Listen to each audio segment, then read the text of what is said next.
Hi, this is Scott Garibay, and today we're going to talk about Dungeons and Dragons, and we are going to talk about Disney Lorcana and the pressure that Disney Lorcana is going to put on Dungeons and Dragons, and the pressure that Dungeons and Dragons is going to put on Disney Lorcana. All right, so let's get into this. All right, so first of all, let me define what Disney Lorcana is. You may not know. Disney Lorcana is an up-and-coming collectible card game. Okay, it is a direct competitor to Magic the Gathering. There's only 6 cards in circulation right now. It's expected to drop, I think, in spring 2023. And at that point, it will become an actual competitor to Magic the Gathering. That's no small thing. Magic the Gathering don't play, man. There are thousands of businesses that literally their bread and butter is Magic the Gathering. There is a huge, robust secondary market on Magic the Gathering. And in addition to that, there's, of course, they have pre-releases. If you don't know this, Magic the Gathering releases a set every 4 months minimum, sometimes a lot faster than that. And there are often events. And at minimum, there's 3 pre-releases a year. And this might have changed with the Great Pandemic. But generally, you're getting 3 events a year. And these pre-releases are huge. They sell a ton of product. And they really keep FLGSs alive. They also are really big for conventions. So Magic the Gathering is it's the hot sauce on the taco. Like in the tabletop role-playing game industry, it might be the taco. Like it makes a lot of money, right? But the reality is, as Disney Lorcana comes in, they're going to go, record scratch, welcome to CCGs. And if you're going to be in the CCG game, you need to understand Magic the Gathering. And one of the things that has happened over the last 5 years with Magic the Gathering is CCGs, actually Magic the Gathering has essentially become simply a supplement to Dungeons and Dragons, in my humble opinion. That's the best way to understand Magic the Gathering. So this has been going on for a long time. It started with the Planeship Dominaria modules, and Dominaria, Kaladesh, Innistrad, no less than a half a dozen distinct Magic the Gathering realms were ported directly over to Dungeons and Dragons, connecting each one of those realms by narrative, logic, and lore directly to Dungeons and Dragons, right? And that was the start of it, and it's just accelerated since then, right? So increasingly, Wizards of the Coast is spending massive amounts of time, energy, and talent making sure that Magic the Gathering is simply nothing but a Dungeons and Dragons supplement, okay? So it started with the Planeship modules. Then it became canon Dungeons and Dragons books, right? Strixhaven, Theros, and Ravnica, okay? All actual D&D canon books, not just modules, right? Although, don't sleep on modules. Modules have been in the game since Gygaxian Dungeons and Dragons, right? And actually, those kind of like, smaller modules, there's a tradition there from Gygaxian Dungeons and Dragons. And it also was in Loranian Dungeons and Dragons as well. And so you have all of that, right? And then they were like, oh, hey, we forgot. Magic Wizards of the Coast was like, hey, we forgot.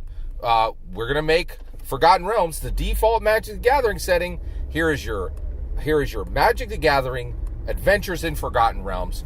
In case you thought the connection only went one way, here's your Magic the Gathering Adventures in Forgotten Realms core set with a pre-release, right? So it's been connected.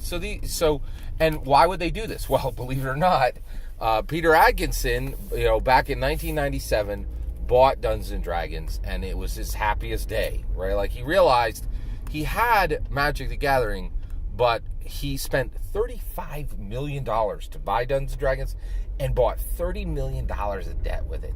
So as soon as the money started rolling in with Magic the Gathering, Peter Adkison got the real crown jewel of Wizards of the Coast, which is Dungeons and Dragons. And the reason why it's important is, like, Magic the Gathering actually makes more money than Dungeons and Dragons, but it doesn't have any street cred, and it's not an element of Americana. And people all over the world and everywhere in America don't know it by name. Magic the Gathering is not known by name the way Dungeons and Dragons is. And I'm not kidding. It's easier to list the shows nowadays that don't mention Dungeons and Dragons directly than ones that do. I mean, just stuff South Side, Abbott Elementary, Rick and Morty, Solar Opposites. Like, it's just, there are hundreds of shows that name check Dungeons and Dragons because it's an element of Americana and it has street creds like nothing out there. So as Disney Lorcana steps in, right, what they're going to realize is they're like, oh, hey, we came here to compete with Magic the Gathering. Oh, and we're making a little bit of money and we got some players. But the real special thing about Magic the Gathering is the fact that it connects everything it does with very brand new set just came out, Warhammer 40K, right? Sol Ring, it's printed in Dominaria. It's printed in Adventures in Forgotten Realms. It's printed right there in Warhammer 40K. Connect. Logic, lore, and narrative. It's just, and the design team could not be working harder to make sure that you never forget that Magic the Gathering is simply a Dungeons & Dragons supplement at this point, right? So basically, the moment they arrive, what they're going to, moment Disney Lorcana arrives, Wizards of the Coast is going to be like, hey, we see you got your nice little CCG there. You got an expansive tabletop role-playing game to go with it? No, you don't? Catch up, baby. Right? And so pressure is going to come from Dungeons & Dragons. So Disney Lorcana is going to give pressure to Dungeons & Dragons because Dungeons & Dragons is in the Magic the Gathering business now. Big time. Like, there ain't a set that comes out that isn't connected by narrative, logic, and lore directly to Dungeons & Dragons, right? And so the moment Disney Lorcana arrives and starts competing with Dungeons & Dragons through Magic the Gathering, they're going to be like, oh, man. Like, we ain't competing with some a new type of game that started in 1993. We're really competing with an element of Americana that started in 1974, right?